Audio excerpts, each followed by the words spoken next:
Selamat pagi Bapak Ibu dan saudara-saudaraku warga binaan yang terkasih. Saya harap kita semua senantiasa dalam keadaan sehat walafiat dan selalu dalam perlindungan Tuhan kita yang Maha Kasih. Jumpa lagi dengan saya pada pagi hari ini dari Komisi Sahabat Lapas Keuskupan Bogor lewat video rekaman rohani ini. Tuhan masih memberikan kita anugerah. Tuhan masih mengizinkan kita untuk bersekutu di dalam Dia walaupun masih lewat virtual.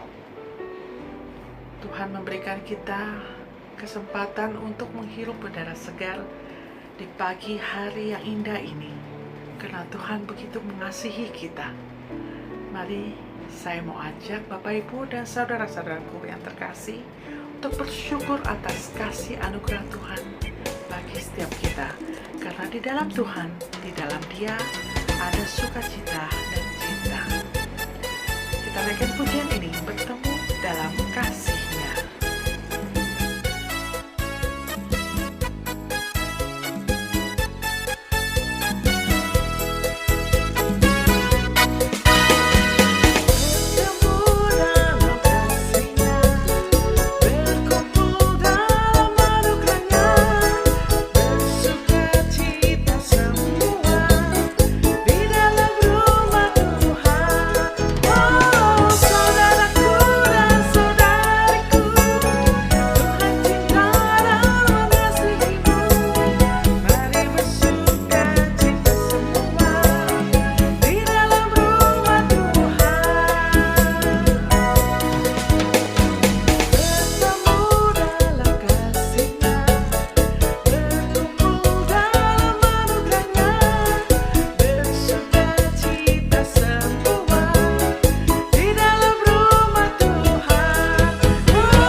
Dalam salah satu ayat favorit saya, yaitu di dalam 1 Tesalonika 5 ayat 18 dikatakan, mengucap syukurlah senantiasa dalam segala hal, sebab itulah yang dikehendaki Allah di dalam Kristus Yesus bagimu.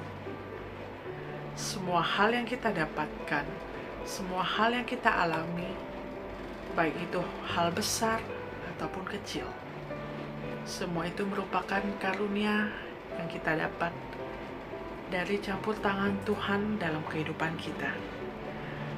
Hanya Ia Bapa yang paling mengerti kita. Hanya Ia Allah yang Maha tahu akan keadaan kita. Kita percaya rancangan Tuhan bagi setiap kita adalah indah adanya. Walaupun mungkin terkadang kok tidak sesuai dengan keinginan kita, tidak sesuai dengan harapan kita, tetapi kita tahu rancangan Bapa, rancangan Tuhan adalah baik adanya bagi kita sesuai dengan waktu Tuhan. Mari kita bersyukur bagi Tuhan yang senantiasa hadir dalam kehidupan kita. Ku bersyukur Bapa.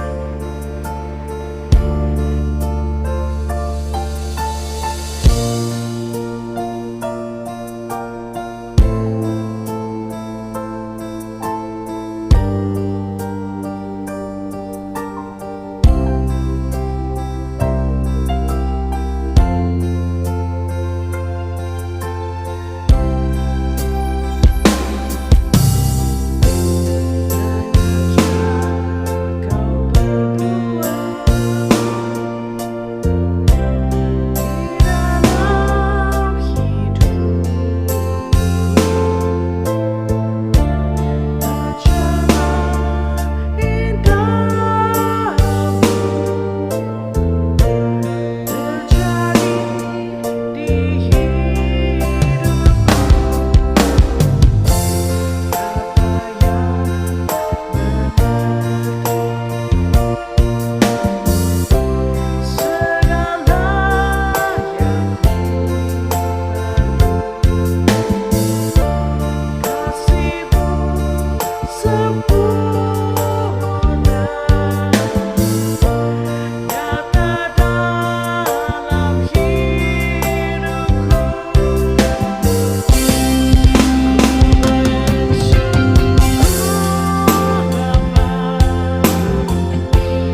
Dalam nama Bapa dan Putra dan Roh Kudus, amin. Ya Tuhan Allah, Bapa yang bertata dalam kerajaan surga, kasih-Mu Bapa sungguh nyata yang kami rasakan bagi setiap kami. Engkau selalu hadir di tengah-tengah kami. Engkau selalu ada bagi kami saat kami membutuhkan-Mu Tuhan. Kasih dan kemurahan-Mu tak pernah habis bagi kami. Rahmat-Mu berkelimpahan bagi setiap kami. Kami percaya setiap rencana-Mu bagi kami adalah indah, dan Engkau selalu mendampingi kami ketika kami menghadapi masalah. Dan saat kami berserah, Engkau merangkul kami dan memberikan kami pengharapan. Kini Tuhan, kami mohon agar Engkau hadir di tengah-tengah kami, di tengah-tengah ibadat ini. Dan kami mohon perangan Roh Kudus-Mu, agar segala perhatian, perasaan, dan pikiran kami senantiasa hanya terarah kepada-Mu Tuhan. Bukalah pintu setiap hati kami, agar kami semua dapat mendengarkan sabda-Mu dengan baik, sehingga dapat meresapnya dalam hati kami, dan mampu melaksanakan perintah-Mu dan menjadikan rema bagi kehidupan kami, dan bisa menjadikan kami pribadi yang lebih baik lagi ke depannya. Bapa, kami mohon peran serta-Mu dalam ibadat pada pagi hari ini. Pimpinlah kami untuk mengerti, agar kami dapat memahami firman-Mu yang akan disampaikan oleh hamba-Mu. Terima kasih Tuhan. Doa ini kami haturkan dengan perantaraan Tuhan kami Yesus Kristus, Juru Selamat kami. Kemuliaan kepada Bapa dan Putra dan Roh Kudus, seperti pada permulaan, sekarang, selalu, dan sepanjang segala abad. Amin. Berjalan bersama Tuhan, kita percaya Ia memberikan kita kekuatan. Karena kuasa Tuhan turun dalam diri kita, kita dapat mengalahkan segala kekhawatiran, segala permasalahan hidup yang kita hadapi. Karena bersama Dia kita menjadi kuat, kita menjadi berpengharapan. Ia adalah benteng dan menara kekuatan kita. Bangkit, serukan nama Yesus.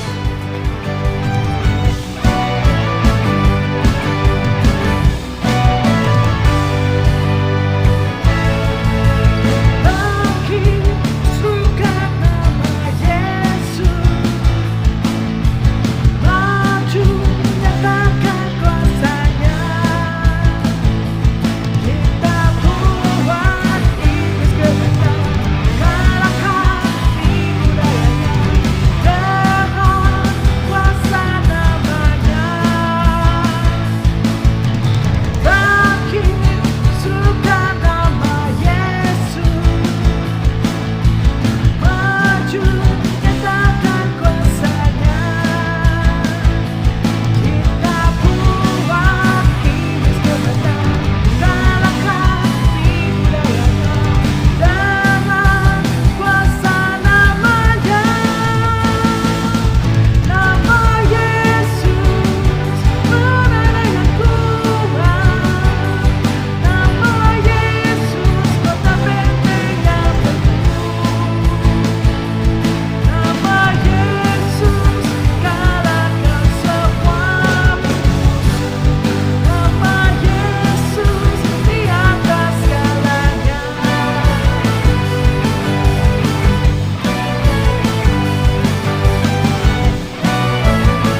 Begitu besar kasih Allah bagi kita.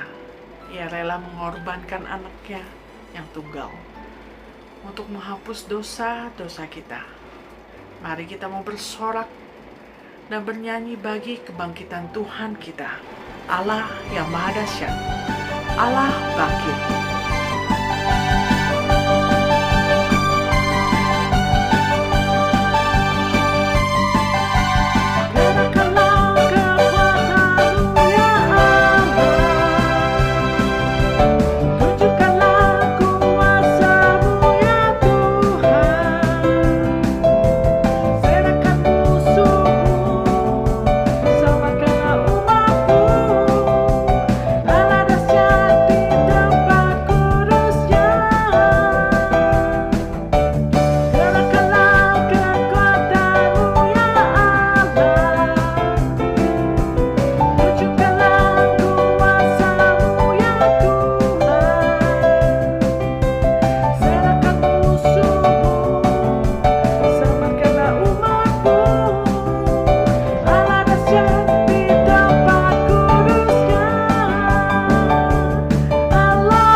Yesus kita adalah Allah kita yang maha dahsyat.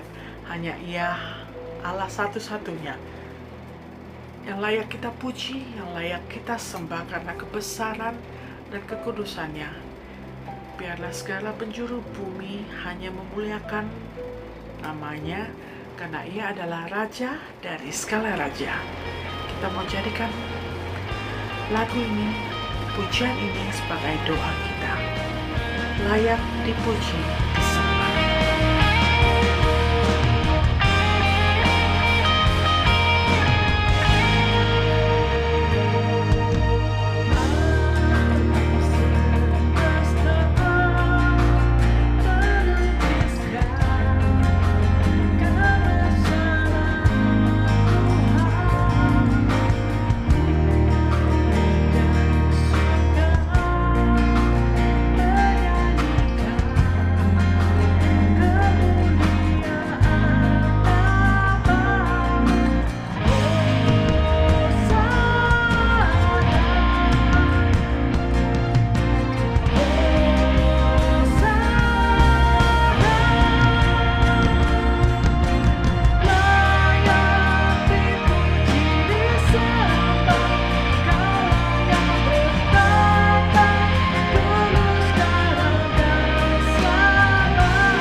Saudara dan saudariku, sahabat lapas yang saya kasihi, Shalom, damai sejahtera untuk kita semua.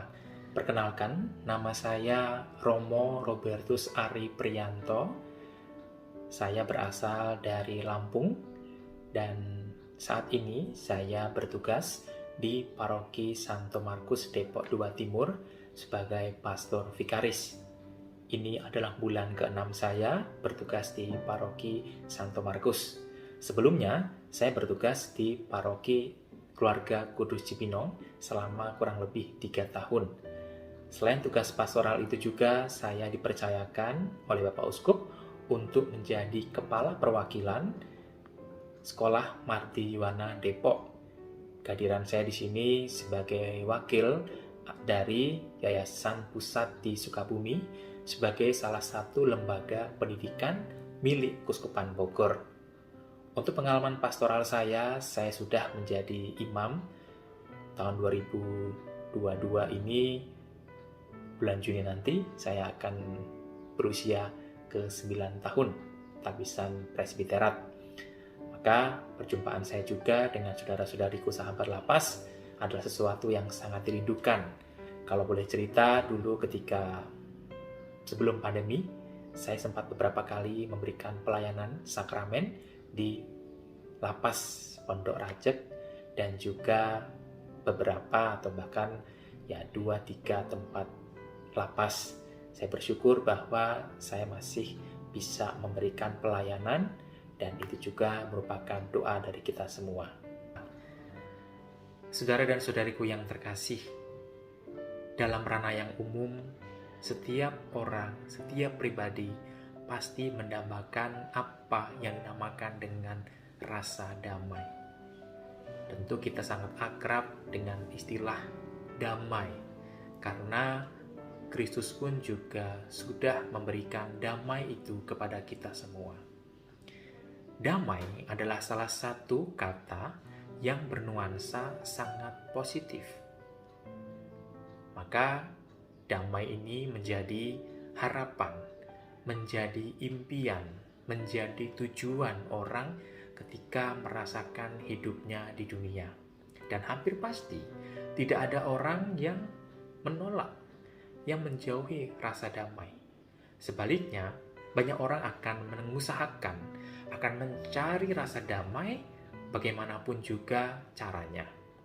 Jelas, rasa damai itu tentu saja memang menyenangkan, menenteramkan dan membuat hati kita menjadi lebih tenang. Damai sering dilambangkan dengan burung merpati. Yang bagi kita sebagai orang beriman, burung merpati adalah lambang dari Roh Kudus. Kita ingat bagaimana seekor burung merpati terbang di atas kepala Yesus ketika Yesus dibaptis di Sungai Yordan oleh Yohanes Pembaptis. Peristiwa itu menunjukkan keagungan Tuhan. Sukacita besar bahwa kita harus mendengarkan Yesus yang dikasihi. Inilah anak yang kukasihi, dengarkanlah dia. Supaya apa kita mendengarkan Yesus? Supaya kita memperoleh rasa damai itu sendiri. Karena bagaimanapun Yesus datang bukan untuk membawa perang, tetapi untuk membawa damai. Damai secara umum berarti ketiadaan perpecahan, perselisihan, atau bahkan peperangan seperti yang masih terjadi di saudara-saudari kita di Rusia dan Ukraina. Walaupun sekarang akhir-akhir ini sudah mulai agak surut, tetapi kita tetap percaya bagaimanapun kedamaian itu harus berbicara banyak terhadap hidup manusia. Kita bisa membayangkan bagaimana perasaan damai itu menjadi sebuah utopia atau sebuah mimpi, khususnya bagi mereka yang berada dalam situasi konflik, kekacauan dalam hidup rumah tangga, pertikaian di masyarakat, perselisihan atau antar teman, dan bahkan mungkin yang dialami oleh saudara-saudari semua di lapas masing-masing. Tentu saja tidak ada orang yang ingin sampai pada titik di mana kita merasa resah, merasa gelisah, merasa tidak menentu dengan hidup ini. Tentu saja, orang pasti akan mengalami situasi yang tidak mengenakan, situasi yang tidak menyenangkan. Dan maka situasi-situasi semacam ini harus dihindari supaya orang jangan sampai situasi yang memang membuat hidup mereka itu menjadi tidak berarti. Lantas pertanyaannya sekarang, bagaimanakah dengan situasi Anda masing-masing saat ini? Masih adakah tersisa damai atau rasa-rasa yang lain? Mana yang lebih dominan? Apakah dalam situasi kita di lapas masing-masing, saudara-saudari, apakah masih ada sedikit rasa damai? Atau bahkan banyak orang yang ketika menemukan jati dirinya, menemukan hidupnya, menemukan siapa dia di hadapan Tuhan, justru saat orang-orang merasa sendiri, merasa terpuruk, dan bahkan dalam kondisi yang memang tidak mengenakan. Mari kita lihat bacaan hari ini. Kita ambil dari Injil Lukas bab 24 ayat 35 sampai 48. Di mana Yesus mengajarkan kepada kita bahwa damai itu bukan saja menjadi hal yang selalu bisa kita mohonkan, bukan pula pada perasaan, akan tetapi damai itu menjadi salah satu cara bagaimana kita mewujudkan hidup sebagai orang beriman. Artinya Yesus tidak ingin kita itu hanya jatuh pada kata-kata, hanya pada pikiran, tetapi semuanya itu harus ditunjukkan dalam hidup kita.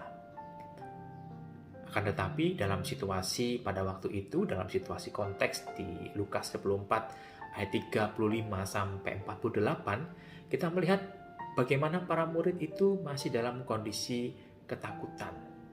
Mereka itu malah ragu-ragu dan bahkan berprasangka negatif dan menganggap penampakan Yesus itu sebagai hantu. Nah, situasi batin para murid itu saya yakin sedang tidak baik-baik saja.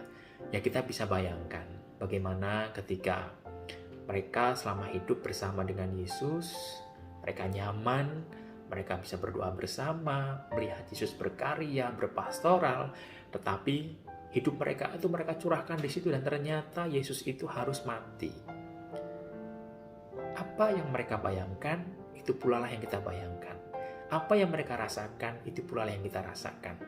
Ketika kita dekat dengan seseorang, menaruh seluruh harapan kita pada seseorang, ternyata kita ditanda kutip dikecewakan. Dalam arti, kita ditinggal pergi, kita dibiarkan hidup sendiri, tanpa pegangan dan apapun. Dan tentu saja, situasi ini memang tidak membuat mereka nyaman, tetapi membuat mereka tuh makin tidak menentu. Maka jelaslah bahwa mereka itu memang benar-benar baru saja kehilangan Yesus yang selama ini sangat mereka kasihi. Maka situasinya, implikasinya, gamang, bingung, dan takut semacamnya jelas berada dalam benak mereka masing-masing. Maka tidak percayalah mereka dengan apa yang mereka lihat, sehingga muncullah keraguan-raguan dan menganggap Yesus itu sebagai hantu. Kata-kata pertama yang muncul dari kata-kata Yesus adalah damai sejahtera bagi kamu. Itu menjadi kata-kata pertama Yesus saat ia baru mengalami kebangkitan. Artinya bahwa kedatangan Yesus itu membawa kedamaian yang beriringan dengan sejahtera, damai sejahtera. Ketika ada damai harusnya juga diiringi dengan kata sejahtera. Sehingga kata-kata Yesus ini menjadi kata-kata yang sangat kompleks, kata-kata yang sangat memenangkan jiwa dan bahkan mampu meredam ketakutan. Sehingga Yesus tidak menggunakan ketakutan para murid untuk menjelaskan siapa dia, tetapi Yesus justru malah menggunakan kata-kata supaya seluruh perasaan, seluruh pikiran dan juga seluruh tindakan mereka itu mencerminkan damai sejahtera itu sendiri. Maka mari kita bercermin dalam hidup kita masing-masing. Damai ternyata menjadi satu situasi yang masih sangat susah untuk diwujud nyatakan. Tidak hanya bagi teman-teman yang di lapas, tetapi bagi kami yang ada di luar atau bahkan orang-orang yang ada di luar lapas pun juga tentu saja masih susah mewujud nyatakan kedamaian. Tidak berarti tidak serta-merta bahwa kami yang di luar atau saudara-saudari sahabat lapas yang di dalam memang secara fisik kita dipisahkan oleh tembok, tetapi kedamaian itu tidak ditentukan dari itu. Setiap orang punya damai masing-masing. Nah, maka sebetulnya kalau kita pikir masing-masing, mengapa damai itu kok masih susah diwujud nyatakan?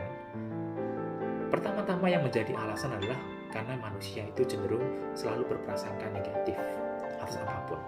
Banyak hal yang membuat perasaan kita seperti diaduk-aduk, kita gampang tidak percaya, manakala hidup kita serba berlawanan. Ya, kita paling gampang contohnya, saya sudah hidup dengan baik, sudah dermawan, sudah ini dan itu, tetapi ternyata semuanya itu tidak sebanding dengan apa yang saya terima. Lantas kita mempertanyakan, di mana keadilan Tuhan? Di mana kebaikan Tuhan? Buat apa saya berbuat baik? Bla bla dan segala macam. Nah, itu akan membuat kita semakin terpuruk. Apalagi jika kita melakukan tindakan yang buruk. Sudah tidak dilakukan lagi, banyak prasangka buruk yang juga akan semakin memperkeruh suasana batin kita. Maka bagaimana mungkin kita bisa menciptakan situasi yang damai jika kondisinya semacam itu? Serba salah. Akhirnya orang merasa masa bodoh lah, mau ngapain juga terserah. Toh berbuat baik juga masih saja dianggap sebagai orang yang tidak baik. Semuanya jadi percuma. Nah, kata-kata itulah yang sebetulnya akan melemahkan kita. Pertanyaan selanjutnya adalah, jika demikian, masih maukah kita menjadi orang yang baik, orang yang masih mau membawa damai dimanapun kita berada? Para murid yang notabene hidup terus dengan Yesus Kristus pun belum merasakan kedamaian, apalagi ketika Yesus meninggalkan mereka dalam kematian dan Yesus berjanji dalam kebangkitan akan datang kembali ke dunia. Namun soal kematian dan kebangkitan bagi para murid belum sampai masuk dalam ranah hidup mereka, karena mereka merasa bahwa ya Yesus itu penyelamat hidup mereka, tapi ternyata penyelamat mereka mati. Ya, bisa dibayangkan kondisi psikologis, kondisi perasaan, kondisi emosional itu juga tidak terarah dengan baik. Nah, bagaimana para murid yang selalu berhidup dengan Yesus mengalami itu, apalagi dengan kita yang bisa dikatakan kita mengalami Yesus hanya dalam ranah rohani. Mengalami Yesus mungkin menjadi peristiwa yang bisa jadi langka saat kita sedang mengalami kondisi batin yang tidak baik-baik saja, dalam pergumulan, dalam kegelisahan, dan juga hal-hal lain. Akan tetapi, justru Yesus menghendaki dalam kondisi yang tidak baik-baik saja, Yesus itu bisa hadir melalui siapapun. Melalui orang-orang, atau bahkan melalui teman satu sel, atau bahkan melalui orang yang kita baru pertama kali jumpai, atau orang-orang yang sering kita jumpai dan kita abaikan, dan segala macam. Bisa itu orang yang dekat, bisa itu orang yang mengunjungi kita, atau bahkan siapa saja yang kadangkala tidak pernah kita duga. Maka memang jelas kedamaian itu pertama-tama harus diperjuangkan. Artinya kita tidak bisa berpangku tangan menunggu damai itu datang dengan sendirinya, meskipun dalam kondisi hidup kita yang semacam ini, dengan situasi hidup yang kita berbeda-beda. Situasi damai harus kita ciptakan, kita harus usahakan, dan kita tidak bisa diamkan begitu saja. Maka mewujudkan kedamaian seperti yang diungkapkan oleh Kristus, damai sejahtera untuk kita, itu menjadi sebuah tugas, panggilan, dan putusan kita sebagai orang Kristiani, sebagaimana itu menjadi misi kita. Yesus kepada para murid membawa damai. Hendaknya damai itu pula bisa dibagikan dari para murid kepada orang-orang sekitarnya. Maka kewajiban kita adalah meneruskan damai sejahtera itu kepada semua orang. Saudara dan saudariku yang terkasih, kita masih dalam suasana Paskah. Kita masih dalam suasana Paskah, maka situasi Paskah inilah yang menjadi situasi sukacita kita. Maka mari kita arahkan seluruh hidup, perhatian, dan tindakan kita pada peristiwa sukacita Paskah. Buah-buah Paskah itu harus dibagikan. Jika tidak dibagikan, sia-sialah hidup kita. Sia-sialah pengorbanan Yesus yang telah wafat, sengsara, dan juga mengalami kebangkitan. Jangan pelit berbagi damai. Ingat, damaimu ada juga dalam diri orang lain. Jangan hanya termenung, lunglai, lesu, letih. Itu bukanlah semangat Paskah. Itu masih menjadi semangat situasi Jumat Agung. Kita sudah Paskah, kita harus bergembira, dan buah Paskah adalah kedamaian, sukacita, percaya, cinta kasih, pertobatan, rendah hati, lemah lembut, dan lain sebagainya. Semoga kita bisa mewujudkan dalam hidup sehari-hari Dan semoga iman kita senantiasa ditumbuhkan sehingga kita menjadi pribadi yang berkenan di hadapan Allah dan membawa damai dimanapun kita berada. Terima kasih, Tuhan memberkati Anda semua. Shalom. Tak terasa, kita sudah di penghujung ibadah pada pagi hari ini. Semoga dengan renungan dan firman yang disampaikan oleh Romo Ari tadi dapat menjadikan kita pribadi yang lebih baik lagi ke depannya, pribadi yang lebih mengasihi, pribadi yang lebih mencintai, pribadi yang lebih memahami dan meresapi cinta kasih Tuhan, damai sejahtera Tuhan. Mari ke depannya kita belajar dan belajar lagi untuk menjadi pribadi yang dikehendaki Tuhan. Mari kita tutup ibadah pagi hari ini dengan satu pujian, Hatiku Percaya.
Terima kasih, sampai berjumpa kembali bulan depan. Tuhan Yesus memberkati.